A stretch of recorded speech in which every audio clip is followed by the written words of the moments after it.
Chinese Kung Fu, aka Wushu or Chinese martial art, is a rich and diverse system of fighting techniques, philosophies, and traditions that have evolved over thousands of years. It encompasses a wide range of styles, each with its own unique characteristics, techniques, and principles. In today's video, I focus on the history of Chinese Kung Fu. Chinese martial arts originated from the necessity for self-defense, hunting, and military training in ancient times. Hand-to-hand combat and weapons practice were crucial for training ancient Chinese soldiers. Detailed understanding of Chinese martial art emerged during the so-called Nanjing Decade from 1928 to 1937, when the Central Guoshu Institute compiled information on martial arts schools. Since the 1950s, the People's Republic of China has organized Chinese martial arts as Wushu, including exhibitions and full contact sports. Chinese martial arts, traced back over 4,000 years to before the Xia dynasty, are said to have been introduced by the Yellow Emperor Huangdi, who ruled from 2698 BC. The Yellow Emperor, renowned as a skilled general, is also credited with early writings on medicine, astrology, and martial arts. Chiyu, his primary adversary, is credited with a precursor to modern Chinese wrestling known as jiaodi. Early references to Chinese martial arts are found in texts such as the Spring and Autumn Annals, which describe the theory of hand-to-hand combat, integrating hard and soft techniques. The Classic of Rice mentions a combat wrestling system called Jueli, incorporating strikes, throws, joint manipulation, and pressure point attacks. Jiaodi, a form of wrestling, became a sport during the Qin dynasty. By the Western Han dynasty, distinctions were made between weaponless fighting, shoubo, and sportive wrestling, jueli. Wrestling is also documented in the records of the grand historian Shi Ji by Sima Qian. Sword dances were depicted in poems by Li Bai during the Tang dynasty, while Xiangpu contests were sponsored by imperial courts in the Song and Yuan dynasty. The modern concept of Wushu was further developed during the Ming and Qing dynasty. The evolution of Chinese martial arts paralleled changes in society, incorporating philosophical elements over time. Taoist texts like the Zhuangzi and Dao De Jing, along with Confucian texts like Zhou Li, contributed principles relevant to martial arts. Sun Tzu's Art of War, though primarily about military strategy, also influenced Chinese martial arts. Taoist practitioners have practiced Daoyin since 500 BC, and early martial arts texts like the 6th chapter of Hand Fighting and the Hua Tuo's 5 Animal Play demonstrate early influences. Taoist philosophy, particularly its approach to health and exercise, has left its mark on Chinese martial arts, with styles like Alien Mortals directly referencing Tao's concept. In 495, first Shaolin temples were built on Song Mountain in Henan province. An Indian monk known as Ba Tuo in Chinese introduced Buddhism there.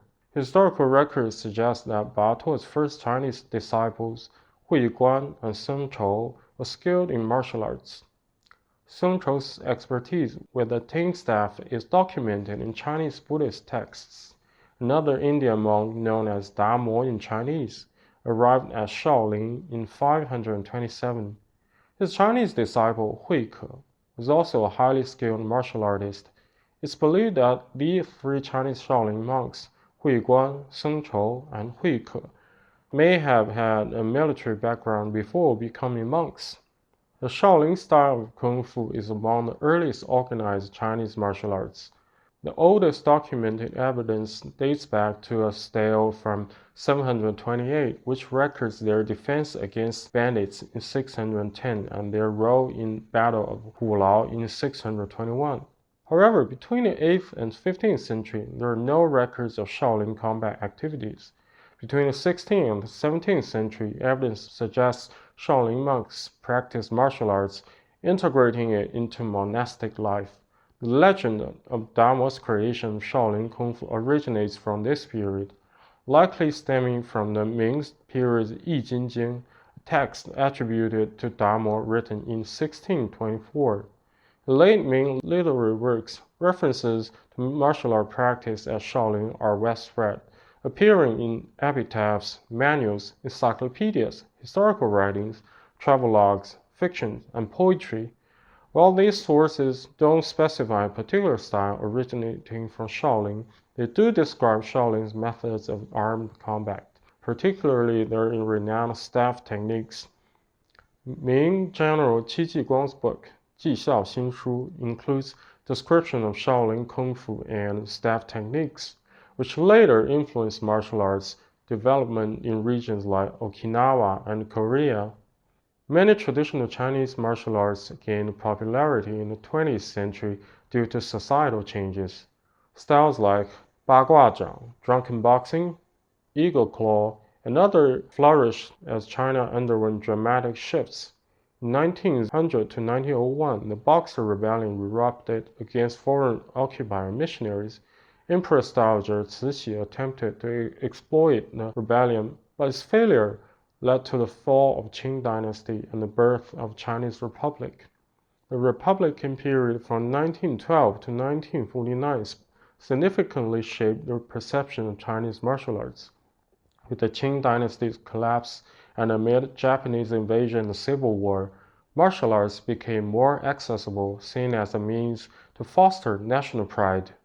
This era saw the publication of training manuals, establishment of academies like Central Guoshu Academy and the Jingwu Athletic Association.